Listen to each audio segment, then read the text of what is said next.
Soir d'info, la suite, mesdames, messieurs, bonsoir, merci de votre fidélité renouvelée à la télévision Futur Média. Bonsoir à toutes et à tous et merci de nous rejoindre. Nous sommes ce soir avec le candidat recalé au parrainage, Mohamed Ben Diop. Bonsoir.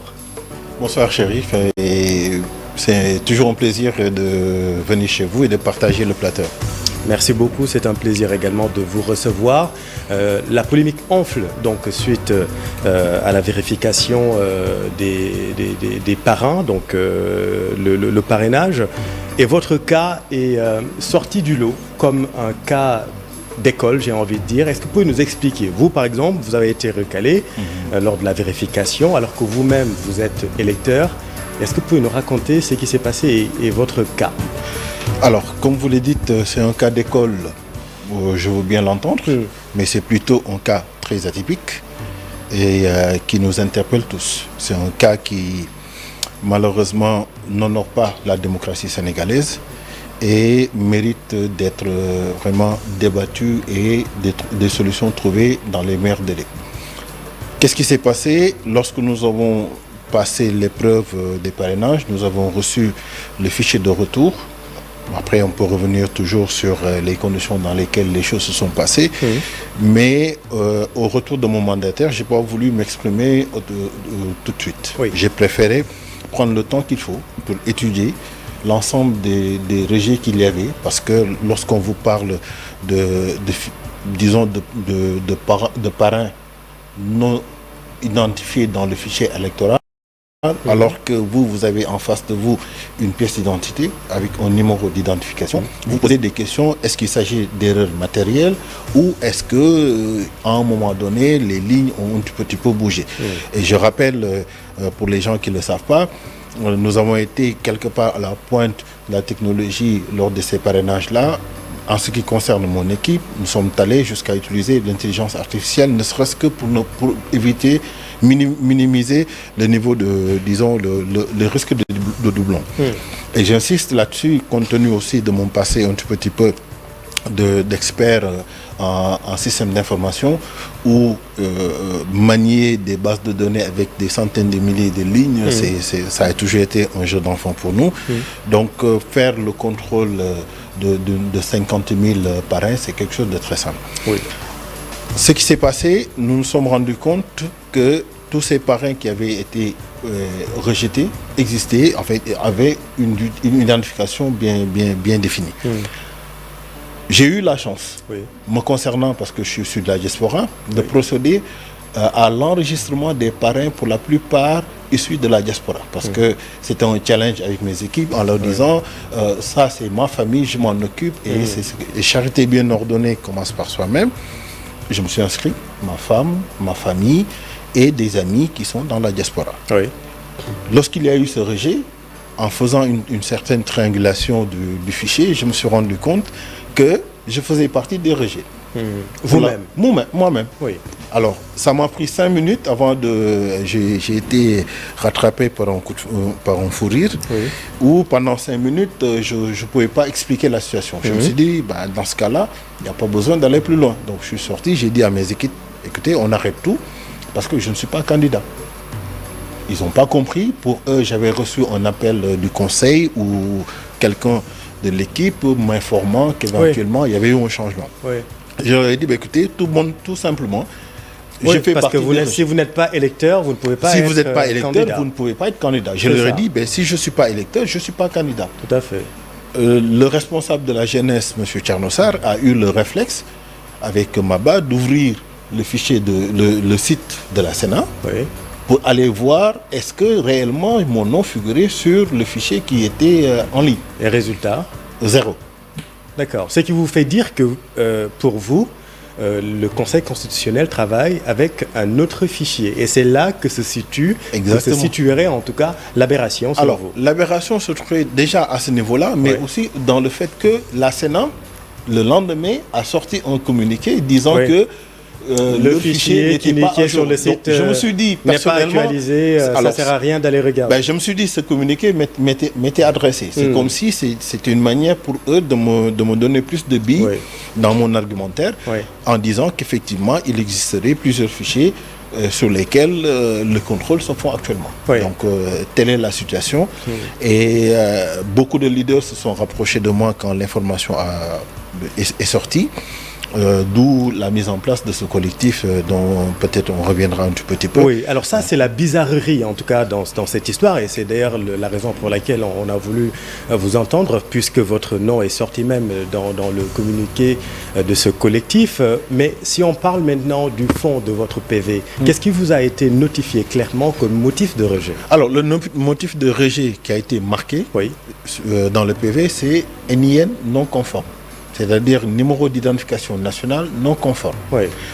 D'habitude, quand il y a ces genres de rejet, ils mettent à côté... Ça concerne tous vos parents? Ah non, pour me concernant, c'est le motif qui a été avancé. Oui. Pour mes autres parrains, c'est prénom non conforme. Oui. Donc combien de parrains vous avez validé? Alors, j'en ai validé à peu près 14 000. 14 000. Voilà. Donc, et 37 000 de rejetés. Donc, du coup, ça fait un total de presque 51 000 parrains que j'aurais dû valider d'un premier coup. Mais malheureusement, ils nous ont dit que, par exemple, en écrivant LH, sur le LH, nous, on l'écrit avec le L espace H. E, dans le fichier, le LH est collé. Donc, c'est un motif de rejet, alors que ça fait partie des erreurs matérielles que prévoit la loi pour éventuellement, en cas de modification, qu'il faudra apporter à ce niveau-là. Oui. Le Conseil constitutionnel est déjà passé au next step, comme on dit, puisqu'il a publié ce soir un communiqué, en tout cas pour faire un peu l'état des lieux, faire le point. 23 dossiers sont admis à la régularisation, donc qui va donc démarrer dès demain. 35 non admis à la régularisation, dont le vôtre. Et puis 9 qui ont présenté des fichiers non exploitables, qui vont d'ailleurs déposer un recours. Qu'est-ce que vous allez faire maintenant, vu que le processus suit son cours? Alors, le processus suit son cours, mais nous avons toujours la possibilité de rebondir sur ça, parce que comme si vous allez plus loin, il vous dira que les notifications seront envoyées, et dans ce cas-là, nous aurons la possibilité de saisir le Conseil en cas pour faire un recours.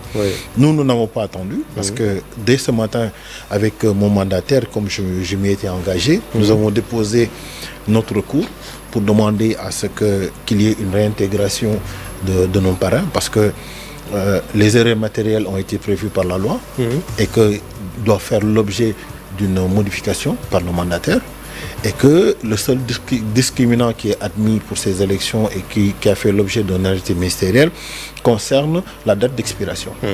Voilà. Donc, du coup, par rapport à cela, nous avons fait notre recours qui a été déposé, et nous attendons le retour du Conseil constitutionnel.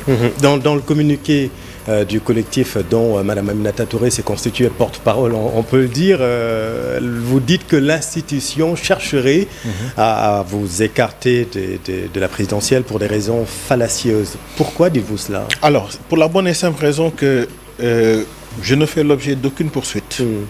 Oui. J'ai aucun souci avec l'administration. Oui. Vous n'êtes pas frappé par l'article L29, ni L30 du code électoral. Ni L30, ni L ce que vous voulez. Oui. J'ai même pris la peine, en déposant mon dossier au greffe du Conseil constitutionnel, de fournir un extrait de mon casier judiciaire de l'administration, délivré par l'administration française, parce que je réside en France depuis plus de 10 ans, pour montrer ma probité par rapport au fait que j'étais pas au Sénégal, donc je peux bénéficier d'un casier judiciaire vierge, mais le fait de prouver que même en France où je réside, je ne fais pas l'objet d'une condamnation qui pourrait éventuellement compromettre ma candidature, tout ça a été fourni dans le dossier. Donc, à quel moment j'ai été écarté du fichier?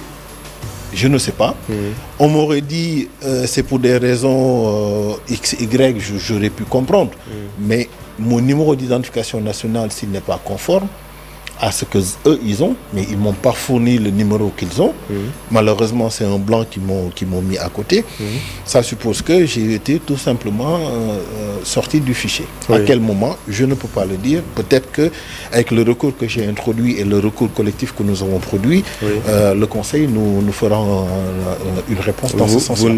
Vous n'avez pas interpellé, par exemple, le ministère de l'Intérieur? Non, j'ai pas interpellé, parce que dès lors que le contrôle du parrainage a été fait sous le contrôle du ministère de l'Intérieur parce que, soi-disant, c'est eux qui doivent fournir le fichier. Justement. Et que dans la commission, il y a des membres du ministère de l'Intérieur et c'est supervisé par le Conseil constitutionnel. Donc je m'adresse directement au Conseil constitutionnel parce que, quelque part, c'est comme s'ils avaient validé tout ce qui s'est passé. Donc c'est scandaleux, ça tout le monde le sait. C'est un cas inédit et qui n'honore pas encore une fois la démocratie et le Sénégal parce que nous sommes regardés de par le monde et c'est ce que nous déplorons. Donc ça va au-delà de ma propre personne. Il faut que les gens se rendent compte que c'est le processus électoral en tant que tel qui est compromis de par ce cas d'espèce. Et que nous sommes à peu près plus de 300 à 400 000 personnes qui sont concernées. Et ce que j'ai le plus déploré, c'est qu'il y a eu une évolution dans leur discours. Les premières semaines où on ne parlait que de gens qui ne sont pas identifiés dans le fichier, on est passé de gens non identifiés au doublon parce qu'à un moment donné, il y avait plus de gens dans le fichier éventuellement. Donc en ce moment, on pouvait passer sur l'étape des doublons. Maintenant, qu'est-ce qu'on doit faire? Est-ce qu'on doit rester stoïque, ne rien dire parce que des Sénégalais qui ont bien voulu faire l'acte de parrainage ont été écartés du fichier? Je ne pense pas. Donc c'est un combat que nous menons pour les Sénégalais et pour ces gens-là qui ont été écartés injustement du fichier électoral et qui méritent de faire l'expression de leur devoir civique. Rappelons qu'il y a également 8 autres candidats qui ont été écartés, en tout cas pour non-présentation de l'attestation confirmant le versement de la caution. Peut-on lire également dans le communiqué du Conseil constitutionnel. On a beaucoup parlé de cette élection, de son importance, du tournant qu'elle représente pour notre pays. Est-ce que tout cela soulève des doutes sur la transparence du scrutin selon vous? Vous savez, concernant, si on étudie bien la situation, on ne peut plus parler de transparence. C'est un fait inédit. Un candidat à la candidature qui a passé toutes les étapes du processus électoral jusqu'au parrainage, qui se fait recaler pour les parrainages parce que que ce soit lui ou les autres, ou ses parrains ne figurent pas dans le fichier électoral, je pense que c'est un fait inédit. Et que ça nous interpelle sur la qualité du fichier que nous avons. Et encore une fois, je le rappelle, en tant qu'expert en système d'information, je sais très bien comment on manie des bases de données. Mais rappelons tout de même que vous n'aviez pas le minimum requis, puisque vous aviez dit en début d'édition que vous aviez que 14 000 parrains, en tout cas qui ont été validés. Qui ont été validés. Mais est-ce que si jamais vous aviez par exemple le minimum requis, vous auriez pu passer à l'étape de la régularisation? Alors non, ce n'est pas le cas. Passer à l'étape de la régularisation, je n'aurais même pas eu besoin de le faire si on ne m'avait pas exclu de manière fallacieuse mes parents. C'est ça le souci. C'est ce que vous contestez carrément? C'est ce que je conteste. Au-delà de ma personne, c'est 37 000 autres personnes qui sont dans la même situation. Donc c'est 37 000 pour des erreurs matérielles. Donc vous êtes sûr que ces personnes sont... On a fait les vérifications. D'accord. On a fait les vérifications comme bon nombre de Sénégalais parce que c'est pas pour rien que la Sénat a sorti son communiqué pour demander aux gens de ne plus aller sur le site parce que le fichier qu'ils avaient n'était pas bon. Si les Sénégalais ont eu actualisé. Voilà. Si les Sénégalais ont eu ce réflexe-là, c'est parce qu'à un moment donné, chacun s'est senti concerné en se disant, mais est-ce que je suis, moi qui vous parle, même si je ne suis pas candidat, est-ce que je suis dans le fichier? Ça, c'est la première des choses. Deuxième des choses, j'interpelle en ce moment-là même nos administrations. Rien ne prouve aujourd'hui que vous, la pièce d'identité que vous détenez est une pièce d'identité valable dans ce cas-là. Partant de votre cas. Partant de mon cas. Mon cas, c'est parce que on est en face d'un flagrant délit. Malheureusement, pour un candidat, vous vous imaginez si j'étais passé, si j'avais passé cette épreuve-là, sans pour autant faire les vérifications parce qu'on se dit qu'il n'y aura pas besoin, et que j'arrive, on élit un président qui figurait pas sur les listes électorales. Ce serait extraordinaire. Est-ce que ce conseil accepterait que je prête serment devant ces gens devant la nation? Alors rappelons que dans le collectif figure l'ancien ministre de l'Intérieur Aly Ngouille Ndiaye, qui est lui-même candidat. En tout cas, il fait partie des pétitionnaires. Lui, il fait partie des 23 qui vont juste régulariser donc à partir de demain. Donc a priori, il sait de quoi il parle puisqu'il a organisé des élections. Maintenant, comment remettre de la confiance dans le processus? On parle beaucoup de fichiers. La Sénat, effectivement, a sorti un communiqué pour dire que non, n'allez pas sur le site puisque ce fichier n'est pas actualisé. Le Conseil constitutionnel, manifestement, on ne sait pas avec quel fichier il travaille. Vous, votre cas est quand même assez bizarre, c'est le peu que l'on puisse dire. Comment remettre de la confiance, insuffler de la confiance, j'allais dire, dans le processus, en tout cas pour la suite? Alors pour la suite, je n'ai pas de conseil à donner au Conseil constitutionnel parce qu'il s'agit de sages, donc c'est plutôt à eux de nous en donner. Mais je pense que ce serait une bonne chose qu'eux, ils sortent et qu'ils communiquent avec les Sénégalais. Ça c'est la première des choses. La seconde, nous devons permettre aux Sénégalais, à tout un chacun, de pouvoir s'exprimer. Parce que l'élection, c'est encore une fois, c'est une action, en fait, c'est organisé pour permettre à tout un chacun de pouvoir exprimer de par sa voix et faire son choix. Comme je le disais à mes camarades du collectif plutôt, nous avons un mandat social. Un mandat social qui nous lie avec les Sénégalais qui ont bien voulu porter leur choix sur nos personnes pour les représenter au niveau des instances. Et que ce choix-là nous oblige aujourd'hui à défendre leurs intérêts. Et pour cela, nous irons jusqu'au bout. Ça, c'est le message que je veux. Jusqu'au bout, c'est-à-dire jusqu'au bout, parce qu'on ne doit pas laisser une telle chose perdurer.